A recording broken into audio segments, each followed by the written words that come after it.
part l'enregistrement. Notre période de questions à la fin aujourd'hui va être pas mal plus longue que nos autres ateliers. Donc, cette fois-ci, n'hésitez pas là, de m'arrêter quand vous voulez. Si vous avez des questions, faites simplement lever la main. Et puis, je vais pouvoir là, juste interrompre où ce que je suis, répondre à vos questions et continuer.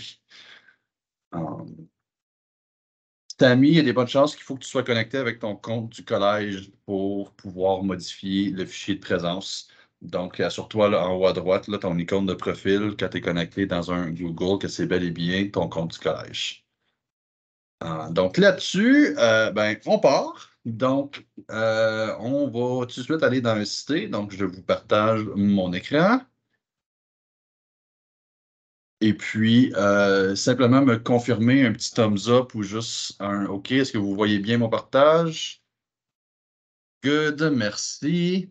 Donc, en commençant, je vais vous parler un peu de le meilleur moyen de fonctionner dans un cité.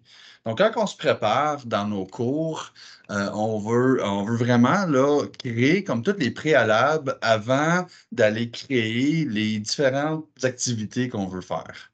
Donc, par exemple, je vais créer une activité ensemble avec vous. Vous allez pouvoir me suivre et soit juste écouter de votre côté.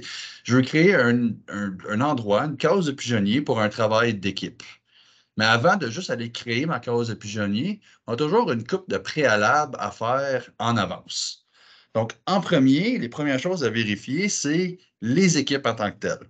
Donc, sous ma classe, on a notre lien vers les équipes. S'il n'y a aucune équipe qui est là par défaut, vous allez remarquer qu'il y a juste rien. Donc là, vous allez remarquer, vous allez rentrer dans vos équipes. Là, là c'est une nouvelle catégorie, notre bouton. Ce n'est pas une nouvelle équipe, c'est pas une nouvelle de ça mélanger un peu. Donc, les catégories, c'est parce qu'on peut créer une catégorie puis avoir plusieurs équipes à l'intérieur. Gardez en tête que la catégorie est comme le nom du travail. C'est le même qu'on va s'identifier au niveau des équipes. Fait que là, si je fais une nouvelle catégorie, je vais juste y donner le nom du travail. Comme ça, on sait que ces équipes-là qui vont être créées, ça va être pour un travail en particulier. Et puis, ça, c'est notre premier préalable. Par la suite, on a plusieurs options quand on veut créer les équipes au niveau du type d'inscription. Donc, on peut soit aller manuellement assigner tous nos étudiants. Donc, ça, c'est l'option par défaut. Donc, il n'y a aucune auto-inscription et puis c'est vous qui doit aller choisir qui est dans quelle équipe. On peut aussi laisser Cité faire les inscriptions, puis ça, on a une coupe de choix différents. Ou ce qu'on peut choisir par le nombre de personnes par équipe. Donc, si je choisis mon équipe de, et puis je fais des équipes de 3 ou des équipes de 4, mais ça va automatiquement créer mes groupes et puis assigner les étudiants aléatoirement dans ces équipes-là. Même chose, on peut aller voir les autres, on peut le faire par nombre d'équipes. Fait qu'à place d'avoir le nombre d'étudiants par équipe, ben, on crée, il y a 10 groupes parce qu'on s'attend à avoir 10 présentations. Et puis, tu sais, s'il y a des chiffres qui sont impairs ou que c'est pas bon, c'est quand même automatiquement fait au niveau des inscriptions. On peut aussi dire exactement, laisser les étudiants s'inscrire eux-mêmes. Donc, tu dis combien d'utilisateurs qu'il y a dans une équipe, et puis l'étudiant, lui, de son côté, sous ma classe, il pouvait aller voir les équipes, et puis il peut aller choisir quelle équipe s'inscrire. Une fois qu'une équipe est pleine, ben là, l'étudiant, il faut qu'il choisisse une autre équipe différente. En général, au collège, on a aussi d'autres choix qu'on peut aller avec d'autres auto-inscriptions, mais souvent, on se tient aux 2 premiers choix, qui est nous-mêmes, on crée les équipes pour nos étudiants, ou on laisse juste aléatoirement Cité créer les équipes si on veut un peu d'hasard dans nos groupes. Et puis, si jamais c'est des groupes qui sont choisis par eux-mêmes, c'est beaucoup plus simple d'aller nous-mêmes juste aller assigner, faire les groupes pour eux autres. Et puis, on peut restreindre l'accès, mais ça, vous avez juste une section dans vos cours, fait que vous n'avez pas besoin de vous mélanger. Si jamais vous faites partie de cours-programmes et que vous voulez créer des équipes dans les cours-programmes, c'est là que vous allez voir toutes les différentes étapes. Et puis, vous pouvez réserver les équipes à une étape précise. Et puis, on a d'autres options dans le bas. Donc, on peut, même si ce n'est pas automatiquement inscrit, on peut aller forcer l'inscription automatique de l'utilisateur. Donc, on peut aller cocher la première case. Par défaut, toutes les associations d'étudiants à un groupe, c'est aléatoire. Si vous voulez que ça soit en ordre de votre liste de classe, faites simplement décocher la case aléatoire et puis vos premiers 3 étudiants dans votre ligne de classe vont être le premier groupe. Après ça, le prochain 3 et vice-versa. Ça va continuer comme ça. Et puis, on peut rendre aussi des descriptions visibles. Donc, la description, on parle de notre description juste ici. Par défaut, il n'est pas visible aux étudiants. Souvent, c'est pour nous, pour dire quelle c'est l'équipe qui fait quel sujet. Donc, souvent, on va pouvoir mettre le sujet du projet ici pour nous. Comme ça, on sait quel groupe fait quel sujet. Donc, vraiment, la description, par défaut, est cachée juste pour nous. Mais on peut le rendre disponible aussi à l'étudiant si jamais vous voulez rendre de l'information encore disponible de plus. C'est un autre endroit qu'on peut mettre une description. Et puis, un petit peu plus bas dans nos options supplémentaires, on ne va pas vraiment toucher à ça à cause que c'est là que je parle de préalable. Donc, on va aller créer ces différentes choses-là séparées, puis après ça, on va les relier ensemble. Parce que si on prend juste un outil, puis on le crée, ça va créer des liens un peu partout, mais les liens, ils ne fonctionnent pas comme que on pourrait le planifier. Il faut quand même aller modifier nos différents éléments qui vont créer. Si par exemple, on dit d'aller créer un pigeonnier, il faut quand même aller éditer puis aller créer un pigeonnier. Donc, c'est plus simple de créer notre préalable sans toucher aux options supplémentaires, juste les laisser cachées. Même chose au niveau de les attributions. Vous pouvez même les cacher puis juste les ignorer. Et puis, on va simplement créer notre équipe. Si on fait des inscriptions par cité, donc là, je vais juste y aller. Go, ça me fait une information. Ça va me dire un pop-up que hey, ça va prendre quelques minutes de créer puis faire l'inscription. Fait que ça, tu lui dis OK. Et puis là, vous allez voir que la création du groupe est en cours. Puis ça, tu lui donnes les coupes de minutes que ça prend pour se créer. Donc là, on a notre premier préalable pour ce travail d'équipe-là qu'on va créer. Notre deuxième préalable, c'est si c'est évalué, donc s'il y a Arsène, je te montre ça après que je termine avec mon préalable. Oui, pour les présences, je vais te montrer ça. Donc, une fois que l'équipe est créée, c'est notre premier préalable. Notre deuxième, après ça, ben, si c'est évalué, il faut aller mettre quelque chose dans le carnet de notes. Si ce n'est pas évalué, puis c'est simplement informatif, bien là, on n'a pas vraiment besoin de mettre quelque chose dans le carnet de notes. Donc, c'est un préalable de moins qu'on n'a pas besoin de faire. Et puis, mais quand on retourne dans nos groupes, on va avoir une équipe. Mais pour aller créer quelque chose dans le carnet de notes, je l'ai montré un peu hier, mais si on y va un petit peu plus en détail, on va toujours sous-gérer la note d'évaluation pour aller créer quelque chose dans le carnet de notes. Donc, quand je vois dans gérer la note, c'est là que j'ai mon bouton en bleu de créer. Et puis, on va 99% du temps créer un élément. Les catégories, c'est pour mettre plusieurs éléments ensemble et donner un poids à tous ces éléments-là. Fait que, par exemple, tu fais 5 quiz qui vaut pour 10%, mais tu peux créer une catégorie qui est donc les quiz et puis mettre tous tes quiz à l'intérieur. Ça ne suit pas les évaluations par compétences, donc souvent, vous n'aurez pas plus des catégories dans vos carnets de notes. Donc, vous allez souvent avoir juste 3 éléments, le UA1, UA2, UA3. Selon vos programmes, selon vos formateurs, des fois, on vous permet de créer une évaluation qui va vouloir un 5-10% de une de ces unités d'évaluation-là. Par exemple, là, si je vous donne un bon exemple ici en avant de moi, mon UA3 il a été descendu à 25% à la place de 35% parce qu'on a pu avoir un exercice, une évaluation sommative de plus. Fait que là, par exemple, je voudrais que mon UA2 ait aussi une évaluation sommative autre que l'examen UA2, mais là, il faut que j'aille prendre du pourcentage de ce 35%-là et j'aille me créer un endroit pour aller rajouter ce pourcentage-là. Donc, je vais aller toujours me créer un élément. Par défaut, prenez toujours le numérique, c'est un pourcentage. À moins que c'est spécifiquement demandé par vous, par votre coordinateur ou un CDA, vous n'allez vraiment pas toucher aux autres types d'éléments de carnet de notes. Vous allez vraiment juste utiliser des éléments numériques. Donc, à ce point-là, on lui donne un nom. Fait que là, je vais dire labo d'équipe. Vous lui donnez le nom que vous voulez, c'est votre travail. Si on aurait une catégorie, on pourrait aller l'assigner à la catégorie directement. Oui, Sofiane, je le mettrai dans le chat après. Et puis, encore une fois, un peu comme hier, mon maximum de points, c'est sur combien que tes travaux sont évalués. Donc, ça peut être sur 10 comme ça peut être sur 1000. Ça, c'est selon vous, selon vos travaux. Et puis, le poids, ben, si c'est un travaux de 10 je le garde à 10.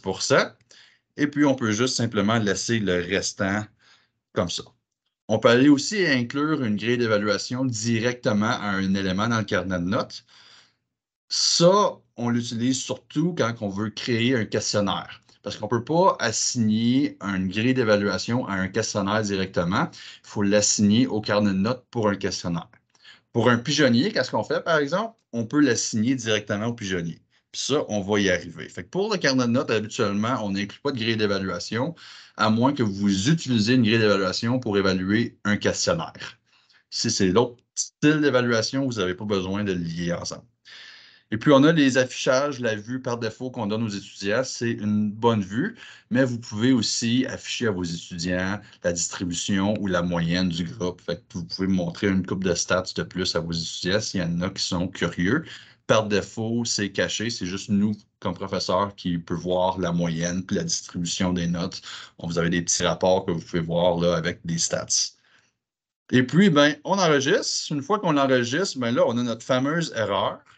Donc là, eh ben, il faut aller retirer des points de quelque part. Donc là, je vais aller prendre, moi, mon UA2 à l'intérieur. Je vais cliquer la petite flèche et puis je vais aller le modifier. Une fois que je vais à l'intérieur, mais je vais simplement changer mon poids. Pas mon pointage, parce que mon pointage n'affecte pas mon 100% total, vraiment le poids. Fait que je vais le réduire à 25, j'enlève 10%. Je fais mon sauvegarder et fermer. Et puis là, j'ai plus de message d'erreur dans le haut. Donc, je sais que je suis sur 100%. Donc, si on est à 99,1%, juste ou ça, 100,1%, si ce n'est pas 100% sur le Python, vous allez avoir un message d'erreur. C'est écrit en rouge dans le haut. Si vous voyez ça, vérifiez votre poids total. C'est ça que ça veut dire. Il y a une erreur au niveau du poids. Soit il y en a trop, soit il y en a moins. Et puis là, ben, j'ai mon labo d'équipe, j'ai ma case de créer. Donc là, j'ai mon deuxième préalable. J'ai mon équipe, j'ai ma case de carnet de notes qui est prêt à recevoir l'association. À cette heure, là, on peut aller créer notre pigeonnier. Donc, on va encore une fois sous évaluation pigeonnier. On va aller se créer une nouvelle case. Donc, gros bouton bleu, nouvelle case. Et puis, à l'intérieur, on y donne son nom. Dans mon cas, je vais juste donner un travail d'équipe. Et puis là vient l'utilité de créer le carnet de notes avant de créer le pigeonnier, parce qu'à place, quand on va cliquer ici pour le relier notes, ben, à place d'aller créer un élément, modifier ou lier un élément, on va juste directement dire quel. Fait que là, par défaut, il va être à créer quelque chose de nouveau. Donc, ça va vous créer un autre élément dans votre carnet de notes. Donc là, ça va vous faire l'erreur de Ah, tu vas être à 110 à cause que par défaut, il va créer une case de 10 Donc, si le travaux, par exemple, il vaut 5 il faut quand même que tu retournes dans le carnet de notes et tu ailles changer le 10 qui est là par défaut à 5 Donc, c'est beaucoup mieux de préparer ton carnet de notes en avance. Comme ça, tu peux simplement aller le lier et puis choisir qu'est-ce que tu veux lier. C'est aussi simple que ça. Tu lui dis c'est quoi, tu fais OK, et puis là, le pointage que tu as mis dans ton carnet de notes va automatiquement être assigné là. Si je change mon pointage ici à 100, parce que par exemple, j'ai fait un typo, j'ai mis un zéro de trop, bien, aussitôt que je le change ici, ça va le changer dans le carnet de notes aussi. Donc, le pointage, il va être vraiment bien relié ensemble. Hier, je vous ai parlé des dates d'échéance, les dates de disponibilité. On ne va pas y toucher aujourd'hui, mais on a un endroit qui est assez spécial, qui est l'accès spécial. Donc, hier, je vous disais de donner un accès restreint à l'examen, donc donner le 15 premières minutes ou la première demi-heure du cours pour accéder à un examen. Mais si jamais vous avez un étudiant qui est en retard, ben là, on va aller juste un peu plus bas sous l'accès spécial. Donc, en cliquant dessus, ça nous fait un pop-up de gérer l'accès spécial et on peut simplement aller inclure notre utilisateur qui est en retard. Je vais aller en prendre un au hasard, mon dernier étudiant. Et puis, on peut simplement modifier, si vous cochez les disponibilités, la date d'accès. Donc, par défaut, qu'est-ce qui va être disponible ici est la même chose que vous avez mis dans les paramètres de date et de conditions. Donc là, si je mets, par exemple, aujourd'hui de 15 heures à 16 heures, un petit examen d'1 heure. Mais là, si je vais aller dans l'accès spécial et puis je vais aller inclure un accès spécial, mais je vais aller choisir un étudiant. Et puis, par défaut, il va garder en tête les infos qu'on a en arrière. Donc là, je vais aller modifier, puis je vais aller dire, OK, donc cet étudiant-là, il faut qu'il ait accès jusqu'à 16h30, une demi-heure de plus, lui, pour l'accès. L'accès spécial, c'est aussi là qu'on va aller rajouter du temps à un étudiant. Donc, par exemple, là, qu'on a, surtout au niveau des questionnaires, un temps défini, donc on a 2 heures, ben, c'est dans l'accès spécial qu'on va dire, ah non, cet étudiant-là a le droit à 3 heures. Et il y a un PRI, là, il y a un plan d'apprentissage individualisé. Donc, ça va toujours être dans les accès spéciaux. Au niveau de conditions de diffusion, vous n'avez pas vraiment besoin d'utiliser, à moins que vous donnez un préalable à vos étudiants. Par exemple, il faut qu'il aille voir le contenu du module 2 pour accéder au quiz du module 2. Donc là, j'irai rajouter une condition, j'irai en créer une, et puis j'irai dire quel type. Mais là, il faut qu'il y ait, par exemple, on a beaucoup de choix. OK, du contenu. Fait qu'il est allé consulter du contenu. À Star, il est allé consulter quel contenu. Bien là, ça va vous mettre tous vos différents modules et autres choses qu'il y a dans votre contenu. Puis là, tu peux dire exactement, OK, bien, il faut qu'il y ait voir le module 1. Tu crées ta condition et puis seulement ceux qui vont avoir vu le module 1 vont avoir accès à l'examen. Donc, souvent, tu peux créer une petite case de pigeonnier ou un petit questionnaire à répondre. Tu peux faire des sondages, puis tu rends ces différents éléments-là comme le préalable pour voir l'examen. Le 95% des gens du collège n'utilisent pas ça pendant toute aucune diffusion. Donc, pour ceux que ça leur dit pas rien, vous pouvez skipper. À cette heure, sous soumission et achèvement. C'est là qu'on va aller relier notre équipe. Donc, à l'intérieur, par défaut, il va être à travail individuel. Si vous n'avez aucune équipe, le choix de travail d'équipe n'apparaîtra pas. Donc, c'est pour ça qu'il faut faire le préalable, d'aller créer notre équipe avant d'aller créer le pigeonnier. C'est simplement pour que l'option soit disponible. Et puis là, en choisissant mon travail d'équipe, ça va me dire quelle catégorie. Donc là, si j'aurais plusieurs différentes catégories, donc j'aurais plusieurs travaux ou équipes différentes, là, j'irai choisir dans ma liste. Et puis le restant, c'est la même chose. Right? C'est les types de soumissions, donc permettent un type de fichier en particulier ou tous. Moi, je vous conseille de juste le laisser par défaut, c'est le meilleur choix. Et puis, le nombre de fois que les gens ils peuvent soumettre leurs documents. On peut aussi restreindre quel type de soumission qu'ils peuvent faire. Donc, ça, c'est selon vous. Et puis, qu'est-ce qu'on fait avec les soumissions si on prend juste la dernière ou on écrase toutes les soumissions, puis c'est juste la dernière qui existe qui va être là, ou on garde tout, les notifications, encore une fois, c'est là aussi que vous allez recevoir un courriel ou non s'il y a une soumission qui a été faite. Sous évaluation et rétroaction, ben là, si on va aller rajouter une grille d'évaluation, c'est notre endroit. Donc, encore une fois, si la grille d'évaluation n'existe pas, ben c'est un préalable à aller créer aussi. Puis ça, on va s'y rendre juste après. Puis si ça existe, ben c'est simplement d'aller ajouter existant. Vous pouvez créer votre grille d'évaluation aussi, mais des fois, ça ne fera pas juste comme 15-20 minutes de créer une grille d'évaluation. Des fois, on peut passer plusieurs temps. Donc, c'est plus simple de passer dans notre interface de grille d'évaluation à la place de passer par des pigeonniers. Donc, dans ce cas-là, moi, je vais aller en ajouter une existante. Je vais dire, hey, j'ai une grille d'évaluation qui s'appelle laboratoire. Donc, je vais aller l'inclure. Et puis là, je peux voir que ma grille d'évaluation a été rajoutée. Mais là, on va aller plus en détail dans l'onglet de grille d'évaluation quand on va se rendre là. Mais pour le pigeonnier, là, c'est vraiment ça. Là. Si on veut seulement des formats Word, donc dans le type de soumission, par défaut, le type de fichier, ça va être des Word Excel. Puis là, on peut aller mettre une restriction. Et puis, si je crois bien, je peux aller dire un type de fichier personnalisé. Puis, tu peux aller mettre ton point. J'ai un brain fart, mais un document Word. Quelqu'un qui a DocX, hein? Merci. Tu mets ton point DocX. Si vous n'êtes pas certain c'est quoi l'extension, vous pouvez simplement ouvrir vous-même votre fichier et aller voir c'est quoi l'extension, mais tu lui dis c'est quoi, c'est un point DocX. Donc là, tu restreins l'accès à juste un fichier Word. Puis ça serait juste un fichier Excel, ben là, ça serait XLCS. LSX. SX, merci. Donc, c'est simplement de mettre directement l'extension pour ces types-là, ou sinon une PDF. Tu peux dire c'est juste une PDF, puis c'est beaucoup plus simple. Fait que souvent, un fichier Word ou quelque chose comme ça, ben, vous pouvez demander à vos étudiants de l'imprimer en PDF et puis vous envoyer la PDF et puis vous pouvez vous autres corriger par-dessus la PDF.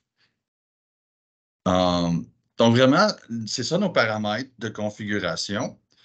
Puis là, ben, on va aller voir justement nos autres petits préalables. Fait que je vais juste annuler de mon côté à cause que ça ne sert pas vraiment à rien que je le crée. Mais sous évaluation, on a notre endroit de grille d'évaluation. Donc, à l'intérieur ici, si vous avez déjà des grilles d'évaluation qui sont créées, vous allez les voir lister. S'il n'y en a pas, ben là, ben, ça va être à vous de n'en créer. Puis là, ben, on a notre gros bouton en bleu de, excusez-moi, nouvelle grille d'évaluation. Et puis, à l'intérieur, ben là, ça nous amène dans un gros tableau. Puis là, ça peut être mélangeant. Parce que là, on a nos différents niveaux, nos différents critères.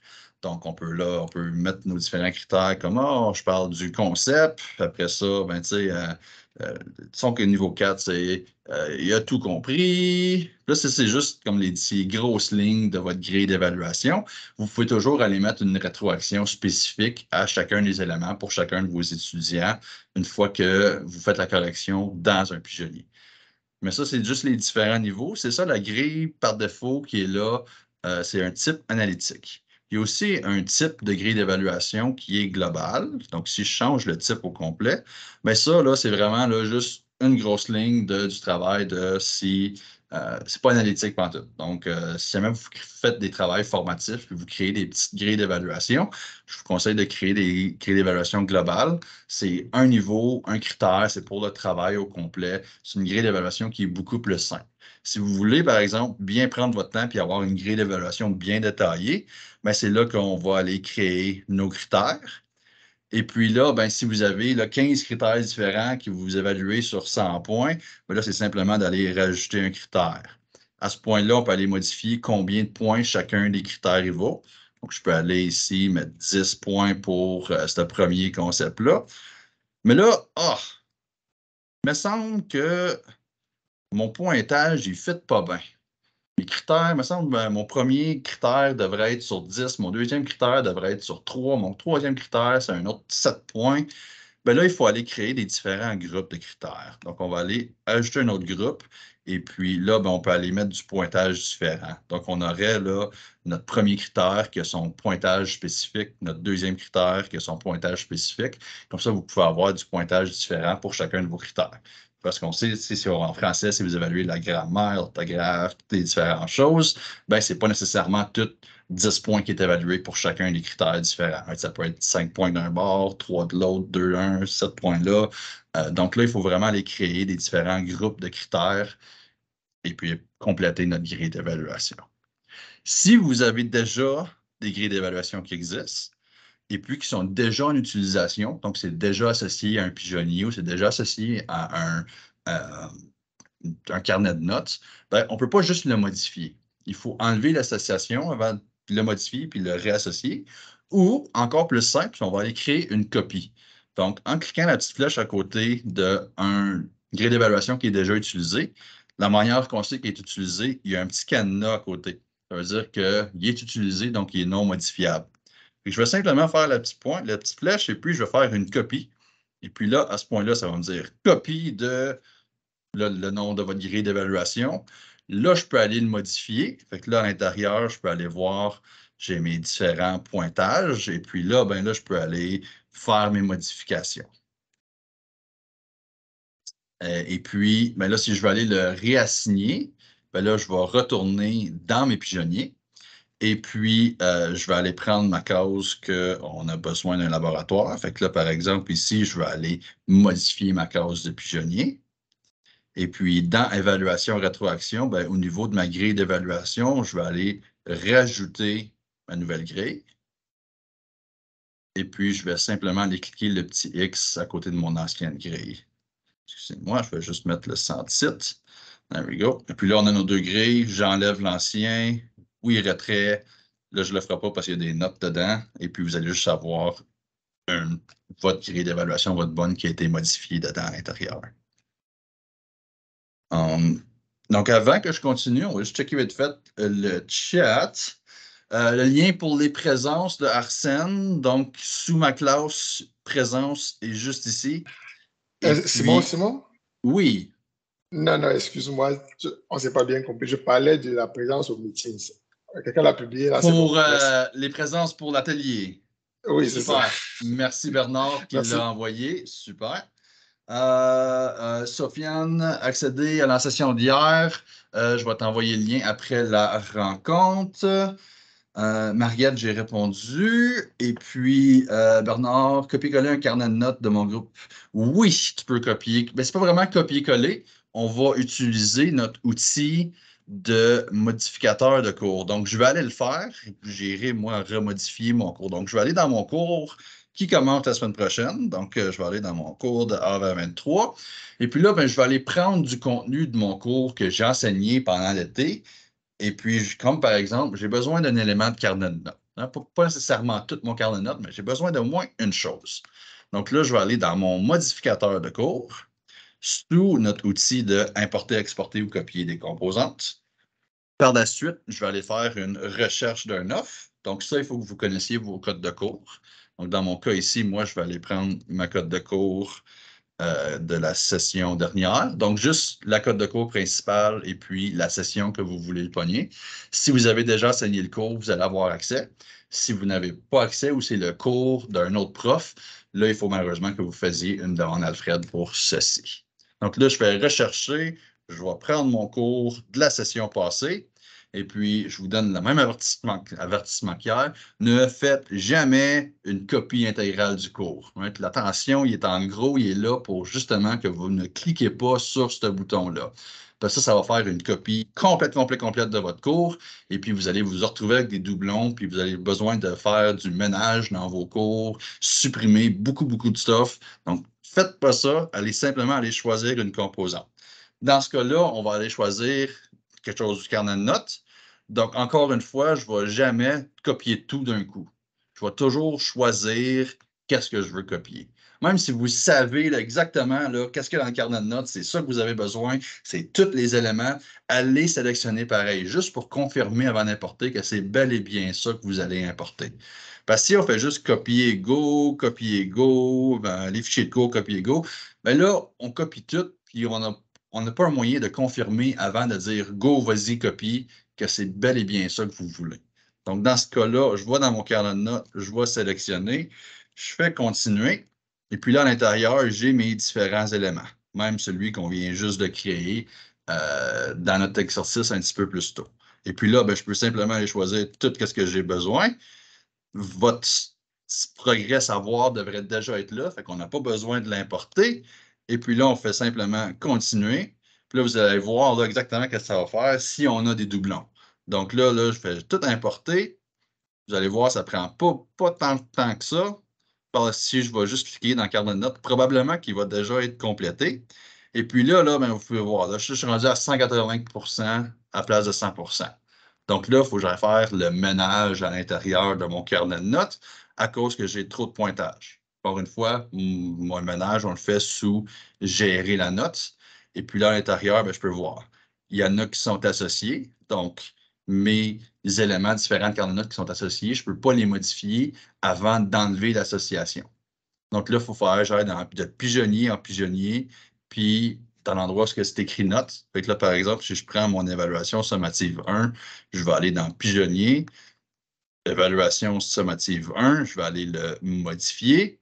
Et puis, sous carnet de notes ici, il faut que j'aille cliquer ici, j'aille le réinitialiser au statut non noté, je l'enregistre, et puis là, mon association est enlevée. Donc, si je retourne dans mon carnet de notes, vous allez remarquer, sous gérer la note, que j'en ai 3 à place de 4 pigeonniers. Puis là, cet élément-là, je peux aller le supprimer à cette heure. Comment qu'on supprime? On a notre plus d'action qui est en haut ici. Je fais simplement aller cliquer sur supprimer, puis ça nous emmène dans la page de suppression. Donc là, je vais choisir à l'intérieur qu'est-ce que je veux supprimer. Donc là, je vais aller supprimer tout ce qu'on a importé. Comme ça, je fais mon petit ménage en même temps. Et puis, je fais simplement supprimer. Bye bye.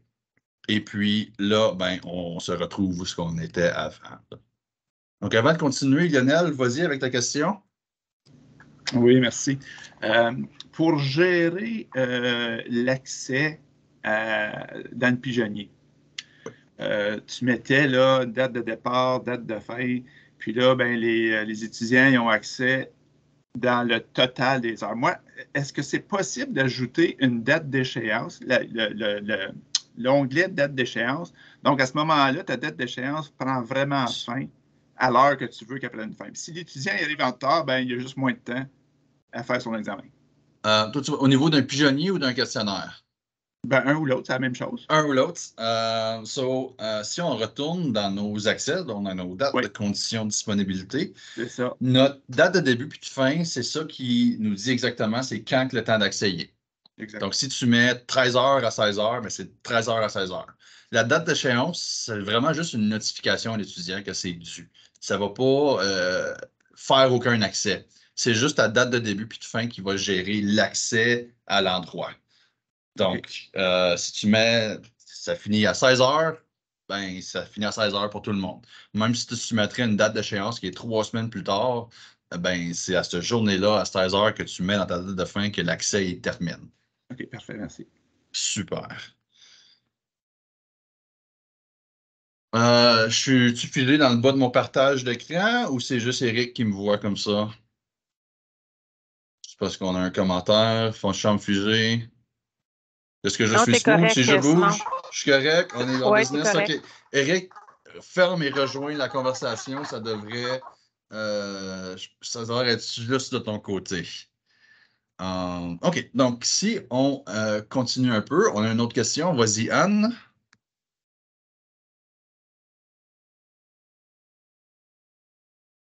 Anne, si tu essaies de parler, tu es sur mute.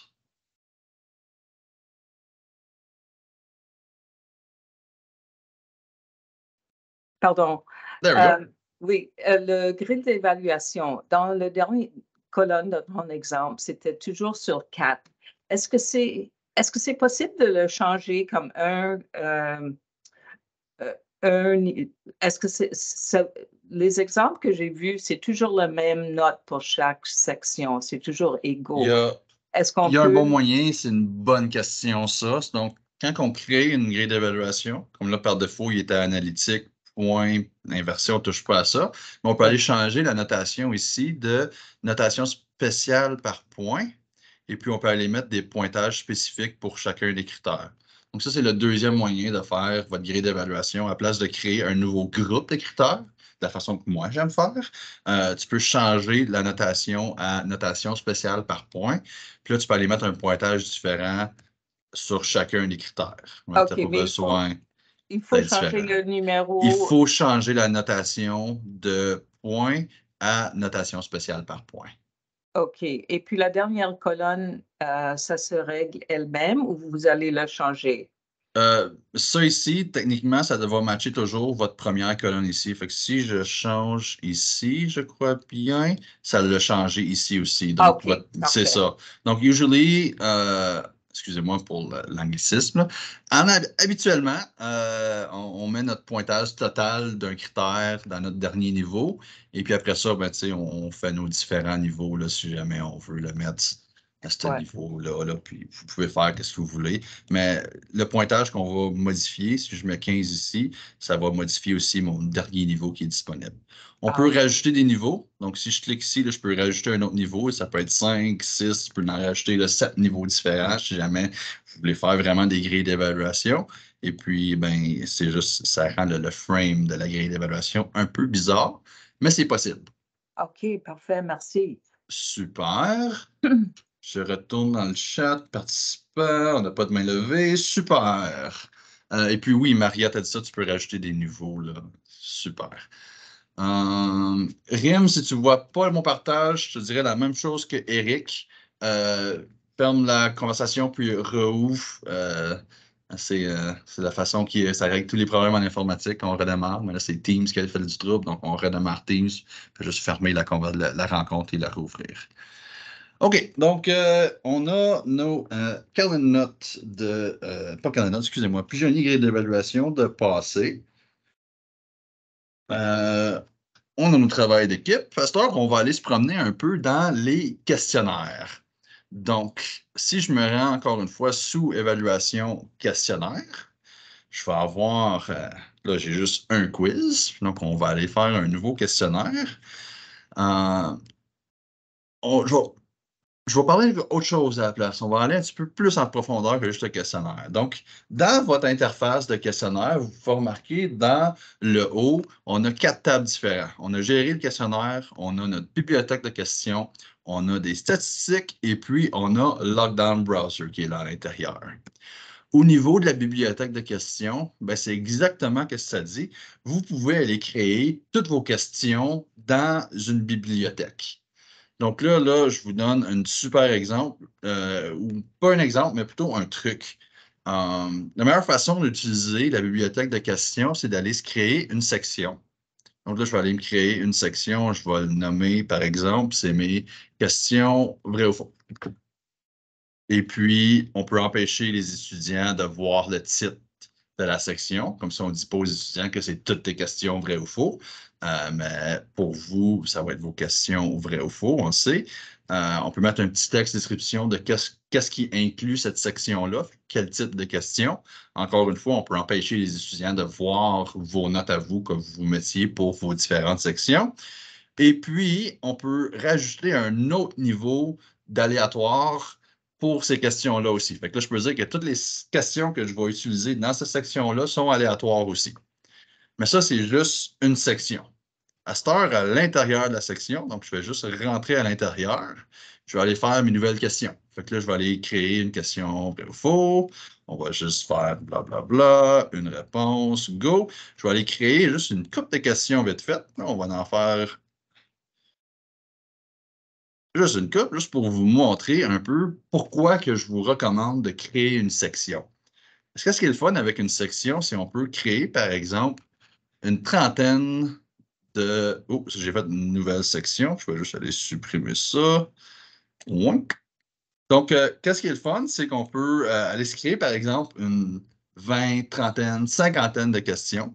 Et puis, une fois qu'on a notre section de créer, fait que là, je vais juste en créer 3, ça devrait être assez pour mon exemple. Donc, si vous créez, par exemple, 4 sections différentes, tu as tous tes choix vrais et faux dans une section, tu as tous tes choix multiples dans une autre section, tu as toutes tes questions de développement dans une autre section. Qu'est-ce qui est le fun, c'est quand vous allez créer un questionnaire, quand vous allez vouloir créer vos questions, bien, à place d'aller créer, à place d'aller créer des nouvelles questions directement dans le questionnaire, on va aller se prendre une réserve de questions.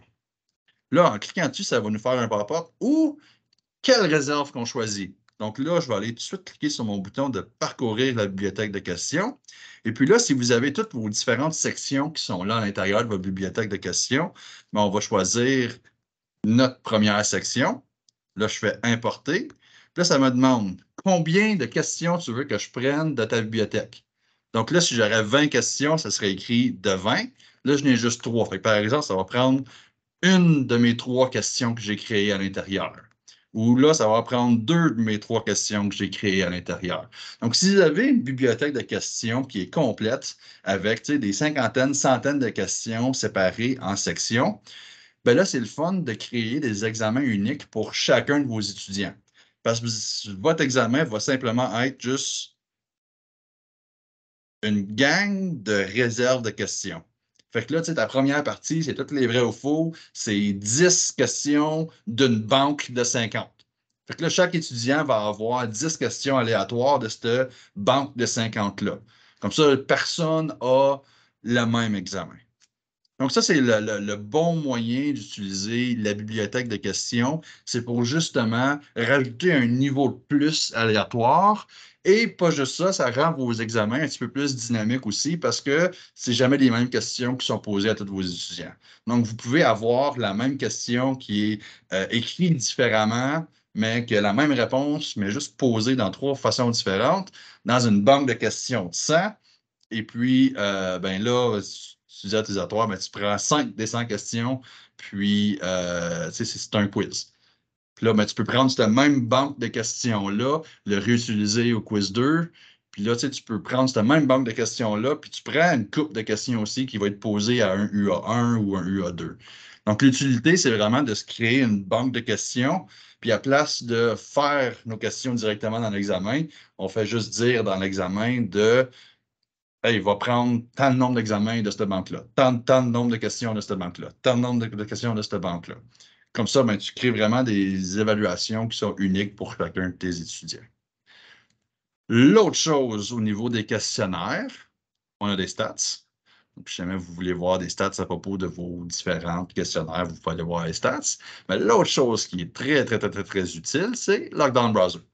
Donc, Lockdown Browser est un outil pour prévenir le plagiat. Pas pour le contrer, mais pour le prévenir. Donc, ceci, Lockdown Browser, barre un étudiant dans un site. Donc, c'est un furteur. Le nom le dit, c'est un Lockdown Browser. C'est un browser. Donc, c'est comme Chrome, c'est comme Firefox, mais c'est son propre furteur. Qu'est-ce qu'il fait, ce furteur-là? C'est qu'il barre l'étudiant dans un site. Donc, si vous dites à vos étudiants qui n'ont pas accès à un note de cours, qui n'ont pas accès à rien à part leur cerveau, ben là, c'est une bonne idée d'utiliser Lockdown Browser parce que là, ça va vous permettre précisément de bloquer l'étudiant à l'intérieur de Cité, à l'intérieur du questionnaire même. Fait qu'il ne peut même pas se promener dans le Cité, il est pris dans son questionnaire. Définitivement, c'est l'étudiant à son cell, puis il va juste faire du Google Search sur son cell parce que c'est des évaluations en ligne. Ça, malheureusement, il n'y a rien qui pouvait l'empêcher. Mais avec Lockdown Browser, ça demande à l'étudiant d'avoir sa caméra ouverte puis de permettre autorisation parce que justement, il fait une détection du visage. Fait qu'il s'assure que l'étudiant il regarde dans la caméra. Puis si jamais l'étudiant il fait ça sur son cell, ben le proctoring de Lockdown Browser, vous allez recevoir une notification qui va vous dire Hey, de telle heure à telle heure, pendant l'évaluation, j'ai un flag. Et puis là, ben, vous pouvez aller voir le flag, aller voir exactement qu'est-ce qui s'est passé. Et puis, ben, vous pouvez voir si un étudiant a triché ou non. Donc, ça, je vais, dans ProfSCC, je vais vous mettre l'enregistrement de l'atelier de mardi passé. Donc, on a eu Respondus, la compagnie directement, qui a fait un webinar. Je vais mettre l'enregistrement dans la communauté ProfLCC pas trop longtemps là, après qu'on termine notre atelier ensemble.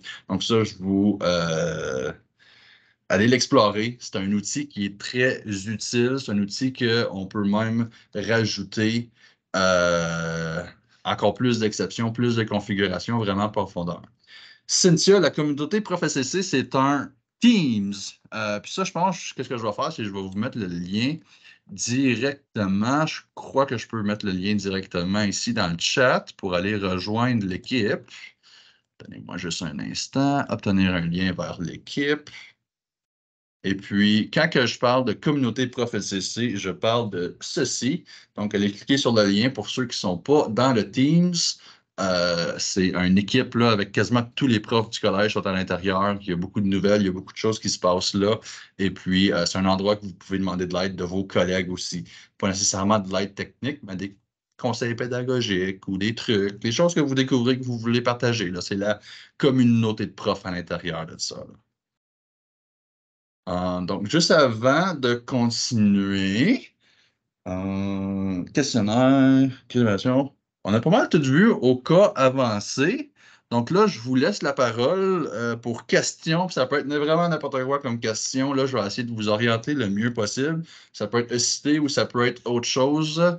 Donc, levez la main si vous avez des questions pour moi. Ou sinon, ben, vous pouvez quitter aussi là, si vous n'avez eu assez. Vas-y, Kevin. Ma question est simple. C'est plus en lien avec le moment de mettre en ligne des notes d'évaluation. On dirait que moi, ma crainte numéro 1, comme c'est la première fois que je vais enseigner, c'est que je mette les notes, puis je pense que c'est en brouillon, puis que finalement, tout le monde reçoit les notifications pour dire que les notes sont mises en ligne. C'est ça que je veux éviter le plus possible. Est-ce que je peux juste voir concrètement comment la note, tu la mets sans que tout le monde soit avisé? Puis même en même temps, des fois, c'est le vendredi après-midi, tu n'as pas le goût que tout le monde t'écrive pendant la fin de semaine. Comment ça fonctionne? OK. Donc, pour le pigeonnier, c'est simple, c'est juste de ne pas rien avoir associé. Donc, à ce niveau-là, si je vais juste modifier une case de pigeonnier, Donc, si c'est noté, on va aller le lier comme ça, c'est comme si ça existerait déjà. Donc, si c'est noté, tu vas voir que ça va être carnet de notes qui va être écrit ici. Donc, si jamais tu fais quelque chose, ben, ça va l'envoyer dans le carnet de notes. Donc, ça, pour l'enlever, on fait juste le réinitialiser. Et puis, à ce point-là, ben, on sait qu'il n'y aura pas de notification qui va être envoyée à l'étudiant. Le plus important, c'est vraiment au niveau des questionnaires. Le pigeonnier n'est pas vraiment la fin du monde parce qu'il faut quand même que tu corriges. Puis quand tu corriges, il y a un bouton publier pour le publier. Si tu ne pèses pas sur publier, ben, il ne sera pas publié. Qu'est-ce qui est vraiment plus utile, c'est au niveau des questionnaires.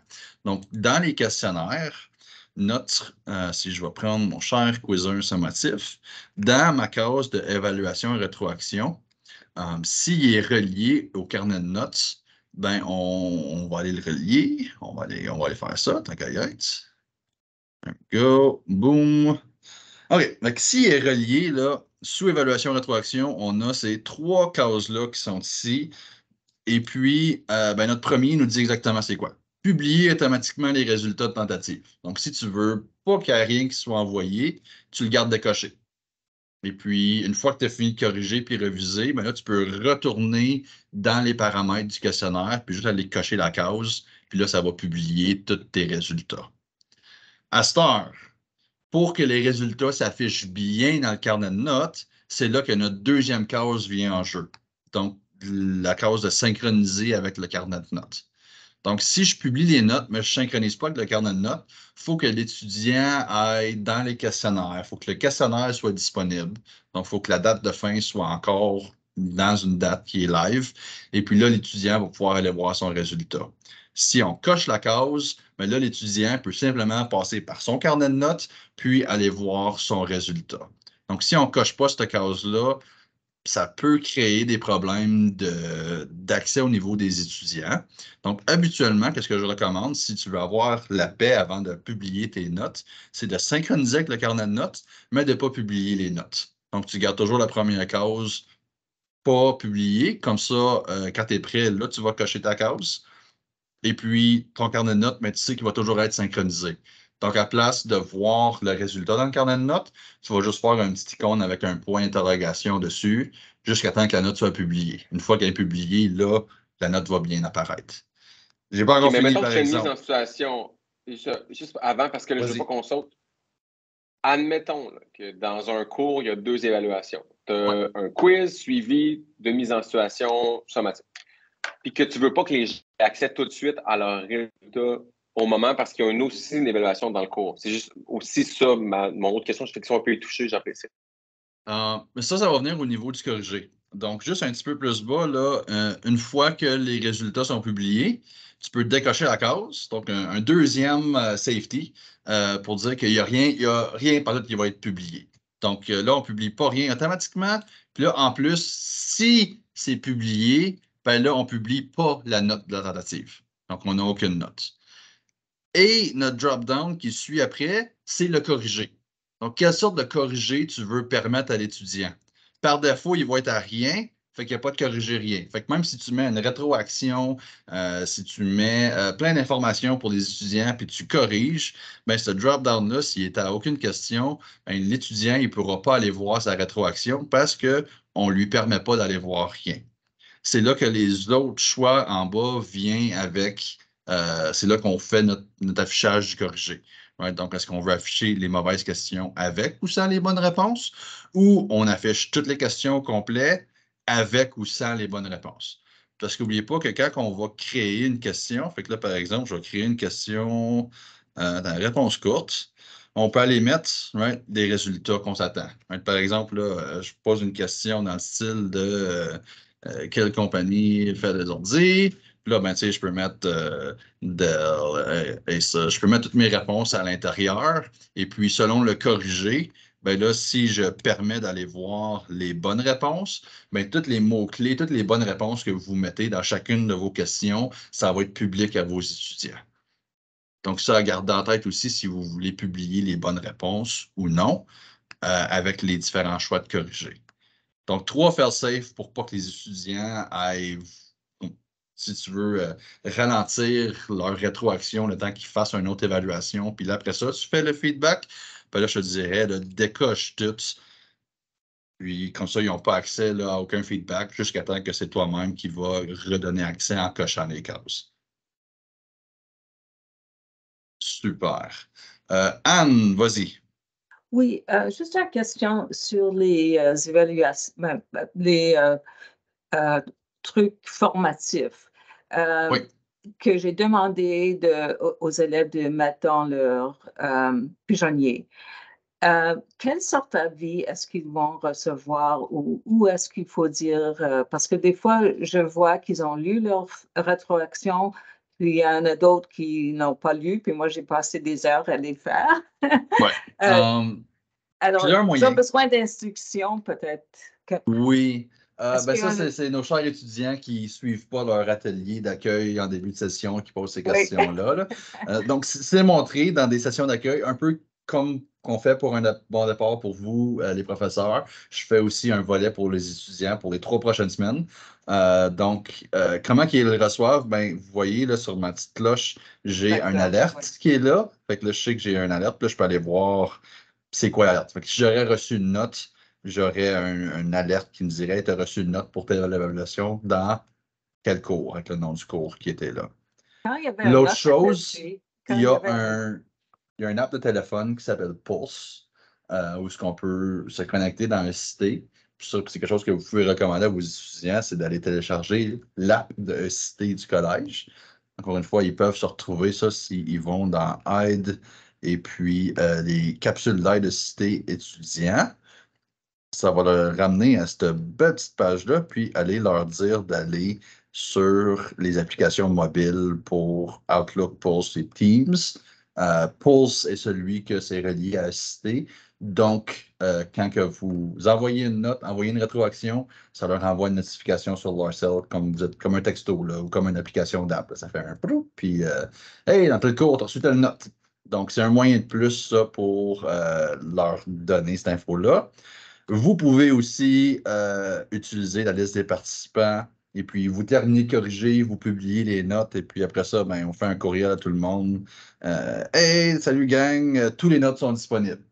Et puis ça, vous envoyez votre courriel, allez voir votre rétroaction. Vous faites vos petits messages que vous voulez. Il y a ce moyen-là aussi.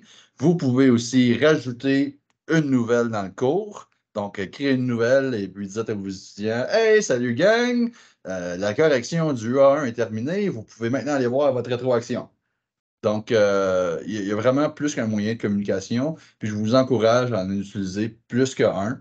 Donc, si vous utilisez juste Teams, essayez d'en faire un deuxième, soit les nouvelles du cours ou par courriel, juste parce que c'est pas tous les étudiants qui vérifient juste un endroit. Donc, on essaye de toucher plus qu'un endroit.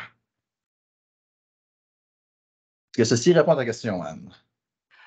Oui, parce que le problème, c'était plutôt avec le formatif, parce que quand il y avait une note attachée, ils étaient plus intéressés à voir la rétroaction. Oui, mais tu peux mettre du pointage puis garder le poids à 0. Donc, ça, c'est quelque chose que vous pouvez faire là. Dans votre carnet de notes, OK. vous pouvez rajouter des éléments de plus, mais garder le poids à 0. Comme ça ne vaut rien du 100% total. Et puis, tu peux quand même le relier à soit un pigeonnier ou un questionnaire. Et puis, ça, c'est les mêmes configs là, que je vous montre depuis hier. Bonne idée, merci. Super. Juste avant que tu poses ta question, Arsène, je vais juste répondre à la question dans le chat. On a une bonne question de Stéphane Potvin. Combien de temps avant votre séance qui est préférable de démasquer du contenu? Donc, hier, je vous ai montré et conseillé de masquer votre contenu de vos semaines et de simplement le démasquer quand que c'est rendu. Il n'y a pas une meilleure pratique, mais moi, je vous donne mon conseil. Dépendant de votre sujet de cours, moi, en informatique, donc moi, je permets juste le module qu'on utilise en ce moment. Fait que, par exemple, soit le soir avant le cours, j'enseigne, ou dans les minutes avant que le cours débute, je libère, moi, je démasque soit un PowerPoint, une PDF, les modules, whatever, qu'on va enseigner ce cours-là pour qu'il soit disponible au début du cours. Et puis par la suite, là, moi, c'est juste ça qui est disponible jusqu'à la semaine d'après, où ce que je vais là, aller libérer le deuxième module et le troisième module. Il n'y a pas de meilleure pratique, ça, c'est vraiment c'est votre choix à vous personnel de libérer ou non la matière. Il y en a d'entre vous qui vont libérer toutes les 14 semaines, puis il y a des étudiants qui vont aller tous s'informer de toutes vos matières des 14 semaines. C'est bon aussi. Il n'y a pas un mauvais moyen à ce niveau-là. C'est vraiment votre choix, votre professeur, de quelle matière vous voulez permettre aux étudiants, soit de s'avancer ou de simplement là, de libérer de semaine en semaine. Personnellement, moi, j'aime ça de libérer de semaine en semaine parce que ça fait moins de choses dans le cerveau aux étudiants à garder dans la tête et puis ils peuvent se concentrer sur tous leurs cours en même temps, tandis que si on libère tout d'un coup, ben, des fois, la curiosité va embarquer, puis là, tu as un étudiant qui va aller voir tous les modules, puis là, ben, tu vas enseigner le module 1, puis tu vas avoir un de tes étudiants qui va te poser des questions sur le module 10. Donc là, c'est votre choix. Donc, bonne question, Stéphane. Merci. On a d'autres questions à main levée. Donc, Arsène. Oui, merci, Simon. Est-ce que tu peux juste revenir sur la notion de poids dans l'évaluation? Imaginons j'ai 4 ou 5 travaux que je demande aux étudiants de remettre. Et pour moi, les 4 ou 5 travaux vont compter pour 15% de la note finale. Comment est-ce que je configure cette notation de mes 5 travaux pour qu'ils reviennent pour qu'ils correspondent à la fin aux 15% de ma note finale? OK. Fait que là, on tombe dans nos catégories. Donc là, si on va, encore une fois, dans le carnet de notes, gérer la note. Donc, c'est toujours bon de préparer le carnet de notes et autres préalables avant d'aller faire soit le pigeonnier ou l'évaluation. Donc, c'est encore une fois, garder ça en tête. Donc là, je vais aller me créer une catégorie. Et puis, dans la catégorie, je vais lui donner le nom. Par exemple, là, ça va être les travaux pratiques. On va juste dire ça dans ton cas comme exemple. Et puis, là, je mets mon poids total. Donc, la catégorie en tant que telle, elle vaut, par exemple, dans ton cas, 25%. Et puis là, ben, là, on peut dire après ça, sous la distribution, de comment attribuer ton pointage ou plus ton poids à travers des éléments qui vont être à l'intérieur de la catégorie. Donc, est-ce que c'est manuel? Donc, est-ce que c'est toi qui vas dire, il y a 5 exercices, ils valent chacun 20 poids, donc 20% du poids de 25%?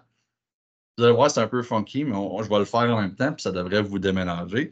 Ou on dit de le répartir également.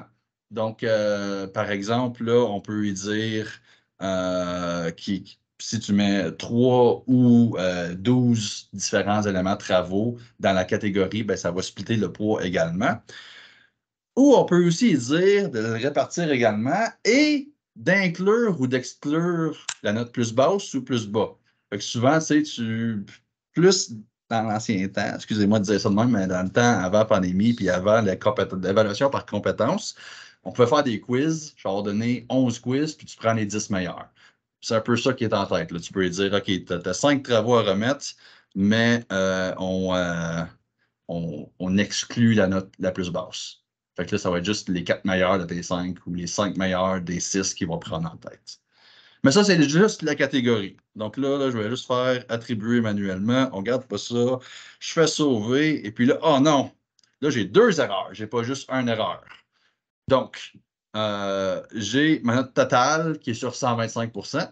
Parce que là, on a une catégorie de plus qui vaut 25 poids de notre 100% total. Et puis là, j'ai une autre erreur qui dit que, hey, ta catégorie de travaux pratiques est à 0%. Qu'est-ce qu'il faut garder en tête, c'est que l'intérieur d'une catégorie doit égaler 100% au niveau du poids.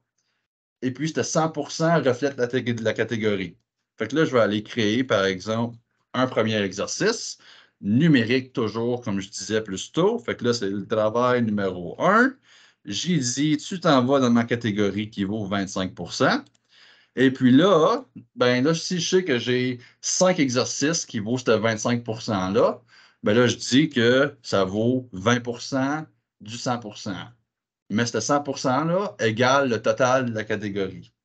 Fait que là, par exemple, là, je garde ça comme ça, je fais sauvegarder, fermer, et puis là, ben là, ça me dit que ma catégorie est à 20% de 100%, mais je suis encore à 125 total. Fait que là, par exemple, il faudrait que j'aille éliminer probablement 25% d'une de mes évaluations. Comme ça, mon 100% total du poids au complet du tableau est réglé, ma première erreur. Et puis, au niveau du travail pratique, ben là, il faudrait que j'aille créer soit d'autres éléments différents, ou par exemple, là, si je vais modifier mon travail 1, puis j'ai dit qu'il vaut 100% de la catégorie, ben là, je n'ai plus mon message d'erreur qui dit que la catégorie est pleine. Donc, il faut que tous les éléments qui sont à l'intérieur d'une catégorie, il faut que le poids égale 100%, et puis ce 100%-là va égaler le total de la catégorie. Donc, si tu veux plus de détails, encore plus en profondeur, là, ça, je t'invite à passer nous voir à l'université, envoyer une demande à Alfred. On va continuer avec les questions. Notre prochaine, excuse-moi, c'est Magali, vas-y.